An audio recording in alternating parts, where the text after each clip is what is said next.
It's a time for more packages from China. Let's go. In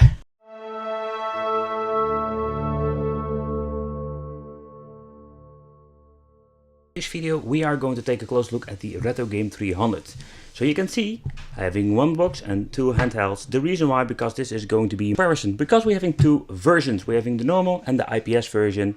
And so far I know that the hardware itself is a little bit the same, but nevertheless let's do a little bit of a side-to-side chit-chatting and let's play some games. Let's take a close look at one of the Retro Game 300 systems. So what you already can see, there are some different colors out there. I assume there was a black version or transparent black version. What I really like about the EPS and non-EPS version is that it's just a really great handheld. It's a little bit small, so if you're having big hands, this can be a little bit uncomfortable, to be honest.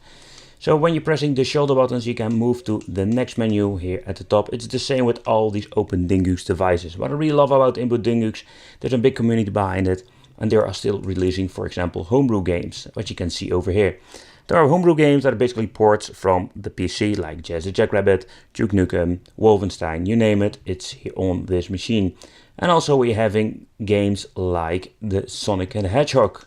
Pretty cool, but keep in mind that this device is not super powerful, so some of the homebrew games and including some emulators will not run perfectly. For example, PlayStation 1, it's playable, but not with every single game. So that is something that's a little bit of a downside with the Retro Game 300. It's a very cute device. It looks amazing. I really love the shoulder buttons. In total, we're having 6 buttons. It's not enough if you want to play PlayStation game, for example, and let's say Future Cop that needs 8 of them because you need to do certain moves. The D-pad itself on this device is very good, and funny thing is, it doesn't even matter which version you buy, it's exactly the same. So the biggest difference between these are the displays, and I will do a side-by-side comparison for you. Okay, so let's do a quick look at, for example, the Descent number 1.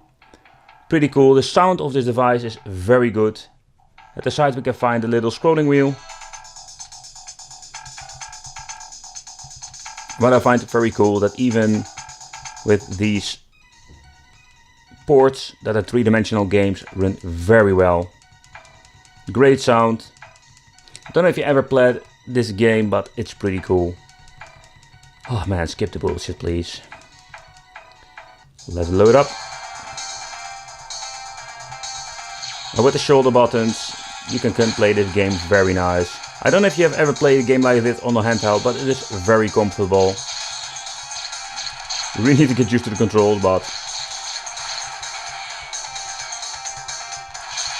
what you can hear, it runs smooth, it sounds great. A little bit dark, so I think I need to adjust the brightness, but you're getting the point.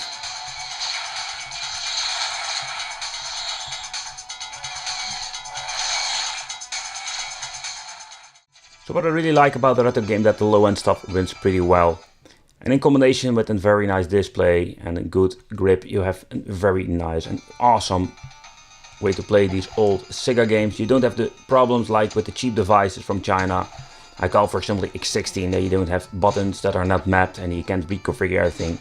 What I like, because they are basically separate emulators, you can do some tweaking, you can just mess around with the settings if you want to or it's needed. Oh yeah. Lower the volume a little bit, it was a little bit too much.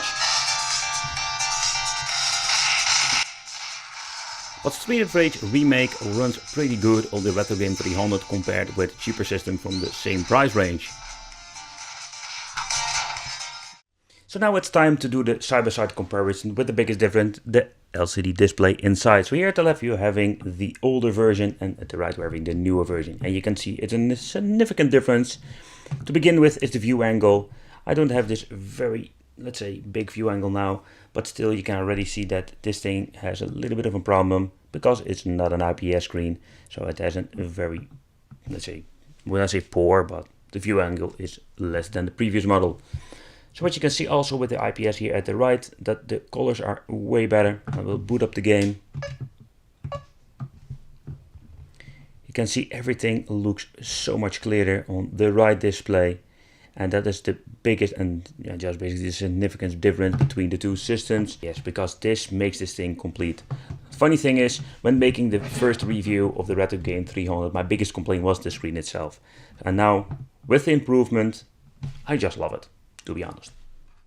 So nowadays, with this invasion, the Retro Game 300 is maybe an handheld you have never seen before, or you have totally forgotten about it.